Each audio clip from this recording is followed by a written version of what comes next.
Hello, good morning. तर बघा, आमच्या गुलाबाच्या झाडाला खूप सुंदर अशी फुलं आलेली आहेत. सध्या खूप फुलं लागत आहेत. तर आता डब्याची तयारी करायची म्हणून मी किचनमध्ये आले. आल्याबरोबर कोमट पाणी करून पिलं. त्यानंतर कणिक मळायला घेतलेली आहे मी. कणिक भिजते तोवर भाजीची तयारी करून घेते. मी चपात्या बनवायच्या आहेत. अगोदर भाजी बनवून घेते. आज मी भरलं वांगं बनवते. वांगे वगैरे स्वच्छ धुवून किडके वगैरे आहेत का नाही ते चेक करून पाण्यामध्ये ठेवली.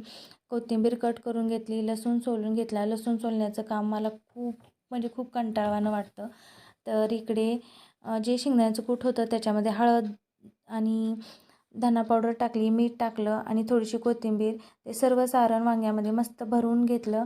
कढईमध्ये तेल गरम झालं होतं. त्याच्यामध्ये जिरे, मोहरी, बारीक चिरलेला लसूण टाकला. त्यानंतर कोथिंबीर, कढीपत्ता आणि जी भरलेली वांगी होती ती त्यामध्ये छान अशी परतून घेतली.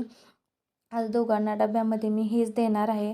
त्यांना पण शाळेत जायचं होतं त्यामुळे पटापट स्वयंपाक बनवून घेते. ते आरूला शाळेत सोडून मग नंतर त्यांच्या शाळेत जाणार आहेत. तर इकडे चपाती बनवते तोवर वांग्याची भाजी पण शिजते. आरूचा जुट्टू पण घालायचा होता आणि अचानकच पाऊस पण आलेला, वारं पण फार सुटलेलं.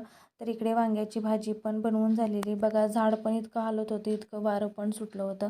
रात्रीचा भात शिल्लक होता, त्याला जिरा राईस बनवला, चहा घेतला, मस्तपैकी निवांत बसून चहा पिला. त्यानंतर ध्रुवचं आवरलं, त्याला अभ्यास करायला दिलेला. इकडे फरसाण होतं पुड्यामध्ये, ते डब्यामध्ये भरून ठेवलं आणि ध्रुवला शाळेमध्ये सोडून आल्यानंतर जी कपडे होते ते स्टँडला वाळत घालायला टाकली. जी कपडे आज घातलेले ते उद्या स्टँडची बाहेर निघतात, कारण ती वाळतच नाहीत. रात्रभर तशी स्टँडला ठेवावी लागतात फॅनच्या हवेला. दुपारी जे चपातीचे तुकडे बनवलेले, त्यानंतर रात्रीच्या जेवणामध्ये खिचडी